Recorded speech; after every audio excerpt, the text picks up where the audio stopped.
নমস্কার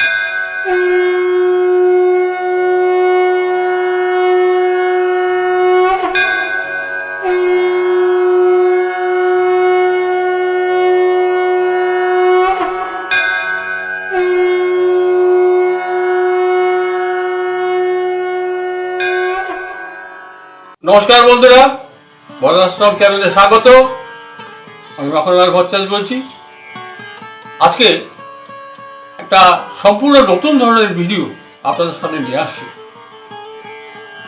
আপনারা দয়া করে সাবস্ক্রাইব করে দেবেন এবং আগা গোড়া শুনবেন। এটা এত গুরুত্বপূর্ণ, সেটা কি জানেন? আমি পড়াশোনা করতে করতে গরুর পুরাণে গিয়ে দেখলাম যে এই যে আমাদের মাতৃদেহে আমরা যখন জন্মিয়েছি, প্রত্যেকে জন্মগ্রহণ করি, এবার জীবোৎপত্তি কিভাবে হয় মাতৃগর্ভে এবং উৎপত্তি থেকে কি করে বাইরে আসি, প্রসব হয়ে যায়, এত সব কথা ভাবুন। বর্তমানে যে এত বিজ্ঞানের উন্নতি, তাতেও বোধহয় এত সূক্ষ্মতা নেই। এরাও বলে দিচ্ছি আপনাদের, বিজ্ঞান এখনো এই অবধি বার করতে পারেনি। একটা ধারণা আছে, ডাক্তারবাবুরাও জানেন, পরীক্ষা নিরীক্ষা করে বলতে পারেন, কিন্তু এত ডিটেইলস, এত সূক্ষ্মভাবে নেই, ডাক্তারবাবুরাও জানেন না।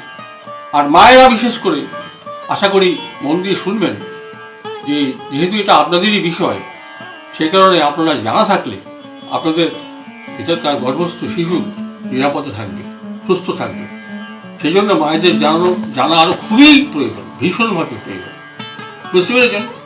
তাহলে এই জিনিসটা ভগবান বিষ্ণু গরুদের সঙ্গে সংলাপ যখন হচ্ছিল, গরুর জিজ্ঞাসা করেছিল কীভাবে জীবের উৎপত্তি হয়, আমাদের গর্ভে জীবের উৎপত্তি কী করে হয়, মাতৃগর্ভে কী করে জীবোৎপত্তি, এই প্রশ্নটা বিষ্ণুকে করেছিল।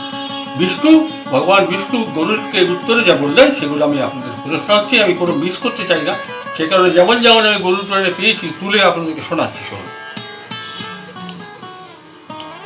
গরুরকে ভগবান বিষ্ণু বলছেন যে ঋতুর চতুর্থ দিবসে ঋতুমতির শুদ্ধতা হয়।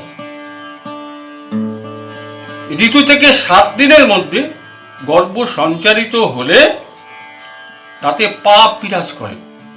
অর্থাৎ কিনা 7 দিনের মধ্যে যদি গর্ভ সঞ্চারিত হয় তাতে পাপ বিরাজ করে। তাই ঋতু থেকে সপ্ত দিবস বাদ দিয়ে যুগ্ম দিবসে স্ত্রীগমন করলে পুত্র সন্তান, আর অযুগ্ম দিবসে কন্যা সন্তান জন্মে। পুরুষের চিত্ত অনুরূপ নিষেধনেই সন্তান জন্ম লাভ করে। এরপরের কথা, পুরুষের বীজভূত শুক্রে থাকে চৈতন্যের বা চেতনার স্থিতি। একটা মূল্যবান কথা। পুরুষের বীজভূত শুক্রে থাকে চৈতন্যের বা চেতনার স্থিতি। প্রথমত শুক্র ও শনিদের মিলনে একটা পিণ্ডের সৃজন হয়। ওই পিণ্ড মধ্যেই জীব বিবর্ধিত হয়। এই যে বিভিন্ন শাস্ত্রে আমরা দেখছেন, আমাদের দেহটাও ব্রহ্মাণ্ডের একটা ক্ষুদ্র দেহপিণ্ড। এই পিণ্ড কথাটা এইখান থেকে আসছে। দেহটাও ব্রহ্মাণ্ডের একটা অনুরূপ বিকল্প পিণ্ড।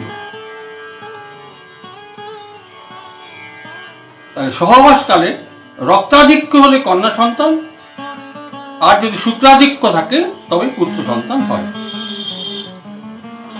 এটাই মনে হয় আমাদের বিজ্ঞানের ভাষায় যে XY তত্ত্ব, আমার মনে হচ্ছে এটাই XY তত্ত্ব। যদি শুক্র শনি সমান সমান হয় তাহলে ক্লিপ বা নপুংসক সন্তান জন্মলাভ করে, যা হাজারে এক দুজনের হয়, হাজারে 1-2 মায়ের হয়। এইবার আসো কিভাবে দেহটা তৈরি হচ্ছে। মিলনের পর এক অহরাত্র অর্থাৎ 24 ঘন্টার মধ্যে শুক্র শনিতে মিলন হয়। আমি আবার কথা রিপিট করছি, মিলনের পর এক অহরাত্র মানে 24 ঘন্টার মধ্যেই শুক্র শনিতে মিলন হয়। মন দিয়ে শুনুন, পরপর কথাগুলো শুনুন মায়েরা, কারণ এই কথাগুলো এই ডিটেলস মডার্ন সায়েন্সও বলতে পারবে। পঞ্চম দিবসে হয় বুদবুদাকার, পঞ্চম দিবসে হয় বুদবুদাকার। 10 দিনের মাংস মিশ্র ধাতু যুক্ত হয়। 10 দিনে মাংস মিশ্র ধাতু যুক্ত হয়। 20 দিনে ঘন মাংসের সৃষ্টি দৃঢ়তা প্রাপ্ত মানে শক্ত হয়। 25 মানে 25 দিনে বল ও পুষ্টি সঞ্চার হয়। 1 মাসে পূর্ণ পঞ্চতত্ত্ব সৃষ্টি হয়, মানে রক্ত, মাংস, ত্বক, অস্থি, মজ্জা এগুলো 1 মাসে তৈরি হয়। এবারে 2য় মাসে ত্বক ও মেদ জন্মায়, চামড়া মেদ জন্মায়।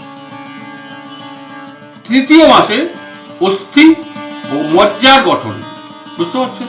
অস্থি আর মজ্জার গঠন, হাড়ের মধ্যে মজ্জা থাকে তার গঠন। 4র্থ মাসে কেশ আর অঙ্গুলের সৃজন, হাত পায়ের আঙুলগুলো সৃজন হয়। 5ম মাসে কর্ণোদ্বয়, নাসিকা সহ বদন বক্ষদেশ মানে মুখ আর বুক। 6ষ্ঠ মাসে গুহ্যদেশ আর উপস্থ জন্মায়।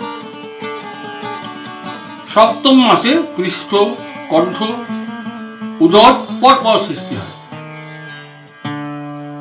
7 মাসেই পূর্ণ অঙ্গ প্রত্যঙ্গ সকল উৎপন্ন হয়ে প্রাণের স্পন্দন জাগে। মেডিকেল সায়েন্স সঙ্গে মিলিয়ে নেবেন, বুকে তেতো লাগলে মায়ের পেটে রাখলে শোনা যাবে, হার্টবিট শোনা যাবে। এটা কিন্তু 7ম মাসে হচ্ছে।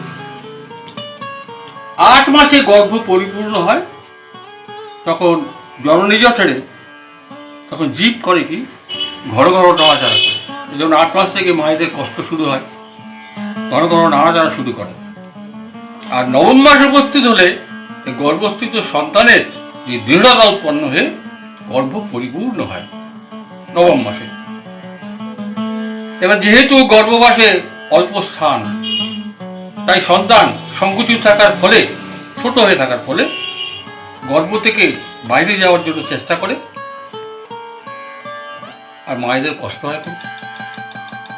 9 মাস 10 দিন আগত হলে গর্ভিণী সন্তান প্রসব করে। তো প্রসব বায়ুর দ্বারা আকর্ষিত হয়ে গর্ভস্থ সন্তান পীড়িত হয় বলে কষ্ট হয় বাচ্চারা। তখন কি করে? পুষ্টির অভাবে সেই সময় জননীর সুষুম্না নাড়িতে লগ্ন হয়। প্রসবের সময় গর্ভস্থ জীবকে অধমুখ ও ঊর্ধ্বপাত করে নিঃসরণ করে। হস্তদ্বয় 2 জানুর উপরে এবং হাঁটুর মধ্যে মুখ থাকে। বন্ধুরা, মায়েরা, এই যে ঘটনাগুলো শুনলেন, একেবারে মানে প্রথম দিক থেকে শুরু করে এরকমভাবে বিস্তারিতভাবে খুঁটিনাটি তথ্য করে আধুনিক বিজ্ঞান দিতে পারে। যাকে আমরা এটা শুনলাম, মায়েরা শুনলেন, সবাই শুনলেন, আপনাদের একটা অভিজ্ঞতা হলো কীভাবে পুত্র সন্তান হয়, কীভাবে কন্যা সন্তান হয় তাও জানলেন। এবং আমার কিন্তু এটাই উদ্দেশ্য যে এতদিন হয়ে গেল এটা নিয়ে কেউ মাথা ঘামায় না, ডাক্তার খেলাও মাথা ঘামায় না, বলতে পারবে না, সন্দেহ না, মায়েরা নিজেরাই জানে না কীভাবে কী হচ্ছে না হচ্ছে। তাহলে এতর দ্বারা আশা করি আপনাদের মনে থাকবে, আপনারা সতর্ক হবেন এবং ওই সময়টা গর্ভাবস্থায় যাতে কোনো রকম শারীরিক বিক্রিয়া না হয়। ওষুধপত্রাদি সম্বন্ধে এখন তো কত রকম ওষুধপত্র বেরিয়ে গেছে, ডাক্তারখানায় গেলেই কত রকম কেমিক্যাল দিয়ে দিচ্ছে, পাউডার সব দিচ্ছে, আমি জানি না এসবের কি ফল জানি না, তার কি প্রতিক্রিয়া হবে এসব ভগবান বিশ্ব লেগেনি কেন? তখন এইসব সব স্বাস্থ্য ছিল, অ্যালোপ্যাথিক চিকিৎসা কেমিক্যাল বই তখন ছিল, তখন আমাদের আয়ুর্বেদ চিকিৎসাই ছিল সুস্থতা, বুঝতে পেরেছ?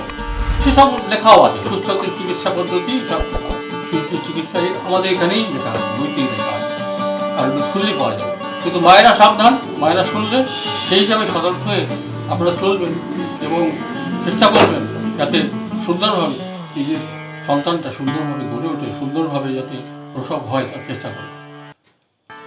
আশা করি আপনাদের শুনে ভালো লাগলো এবং শুনে আপনারা জানতেও পারেন। এটাই আমার অর্গাস্ট্রাম চ্যানেলের উদ্দেশ্য, মানে আমি অনেক কষ্ট করে কিছু ব্যবহার করেছি, বুঝতে পেরেছেন?